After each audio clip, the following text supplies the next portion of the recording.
Hello everyone, I'm Gav974 back again playing Project Lambda on the PC. As you can see here, I'm trying to do this at 1080p. I tried to do a recording of this previously and got through all of it, but unfortunately the video was not working properly, so in 4K quality it wasn't working quite well. It was dropping frames crazily. Then 1080p it seems to work, but of course this resolution scale here, whatever that does, it makes it look really bad. So I have to not only have it in windowed mode, but I also have to turn this resolution scale all the way down. I'm leaving the bloom at its default value because who cares about bloom. So we're going to go new game, and it's going to start us right at the very beginning of Half-Life 1 essentially. So what Project Borealis actually is Half-Life 1's introductory train sequence. It remade in the Unreal Engine 4.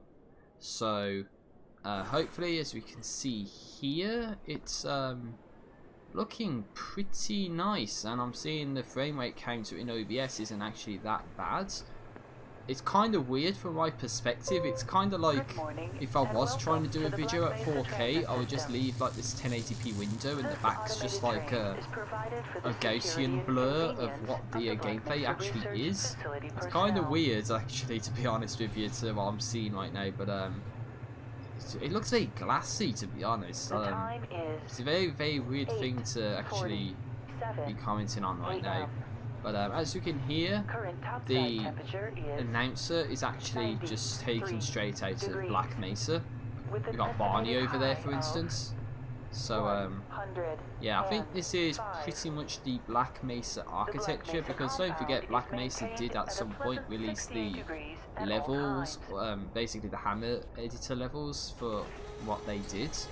So it wouldn't be, out of the question to assume that or the Project Lambda team here is just take the raw, Hammer files and just like put it all into Unreal Studio and like remake all these textures and models and all that.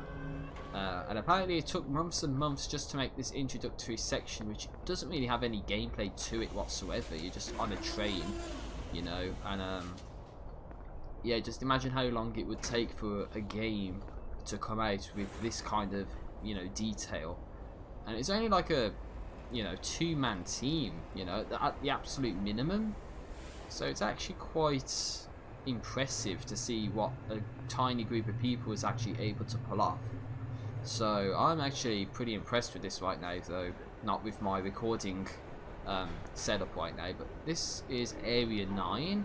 Now I'm pretty sure even in Black Mesa they don't tell you that this area is Area 9, and that is one of the lines of dialogue from the announcer later about if you're on the wrong train or something.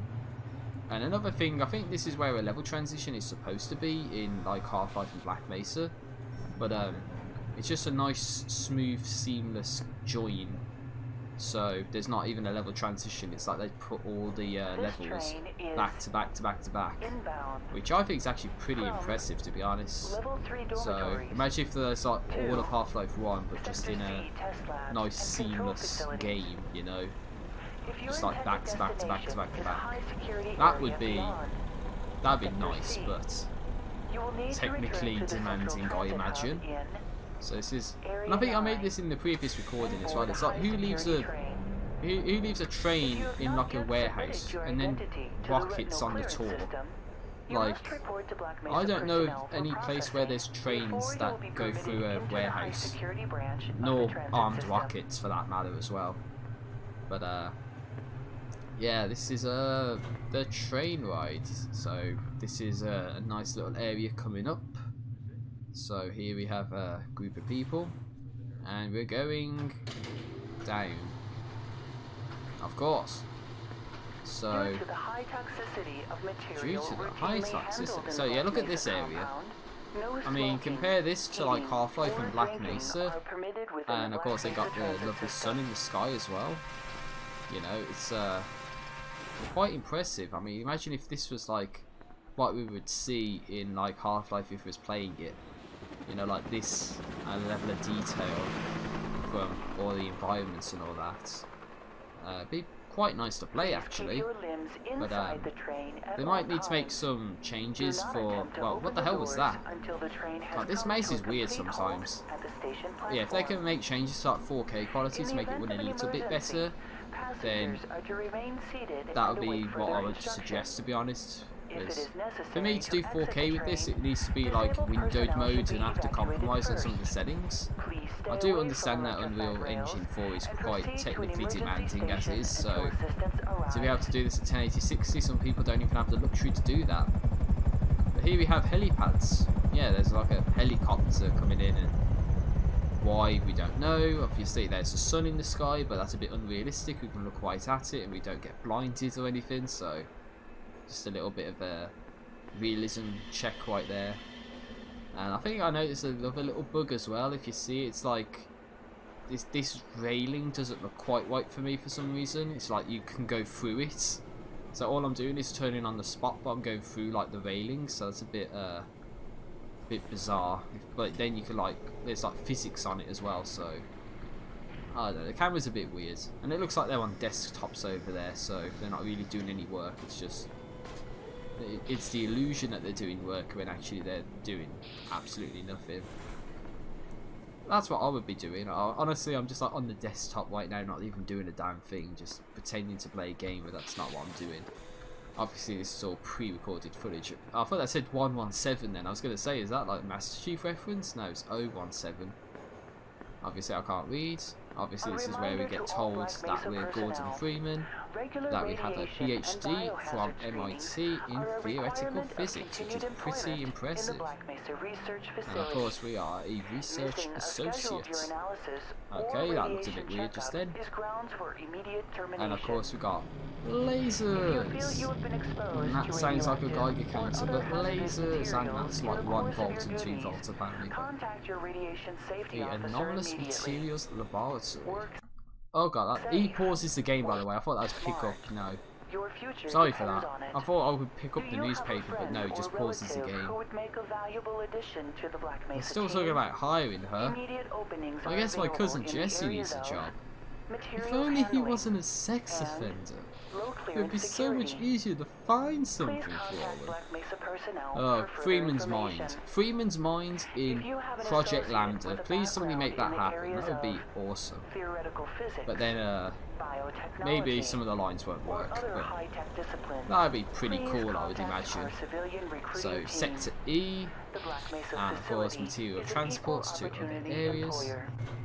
Yeah, an equal opportunity employer. Alright. So, non-discriminate against anyone, okay? So, everyone is covered. Yes, everyone is covered. Even the disabled people. Oh man, I gotta practice. So, this is where we see, you know what, one thing I never actually did was see about the G-Man, because we do see the G-Man around here, but obviously there's the radioactive spill there, and there's someone over there, some person, some government man, just standing there. From the glimpse I had, he reminds me of Magnuson. Oh, that looks really bad. They're gonna tear us apart if they find out about that. Please stand back so, from the automated door and wait for the security officer to verify your identity. Before exiting the train, be sure to check your area for personal belongings. Thank you, and have a very safe and productive day. Oh, I'll try to. Oh no, don't fade to black, no! And that's it, that's the end of Project Lambda, ladies and gentlemen, sadly. Morning, Mr. Freeman. Yeah, morning to you too, mate. Looks like you're running late. Ah. I think on the clocks earlier said it was like 3:30 or something. It's like, no, it's supposed to be 9 in the morning, but it's 3:30 apparently. So, kudos to Alexei and Andrei Serebriakov. I'm sorry if I butchered your names there, but that's awesome that you managed to pull this off. Sound is taken from Black Mesa and Half-Life 2. Special thanks to these peeps as well, and of course a Russian domain website, but that, ladies and gentlemen, has been Project Lambda. Unreal Engine 4 remake, if you will, of the introduction to Half-Life 1. So hopefully you kind of enjoyed seeing something like this. I did cover the Project Borealis performance test in the past, and I hope to cover the tech demo that Project Borealis will release at some point in the future. But yeah, for now, thanks for watching, have a great day, and I'll see you later.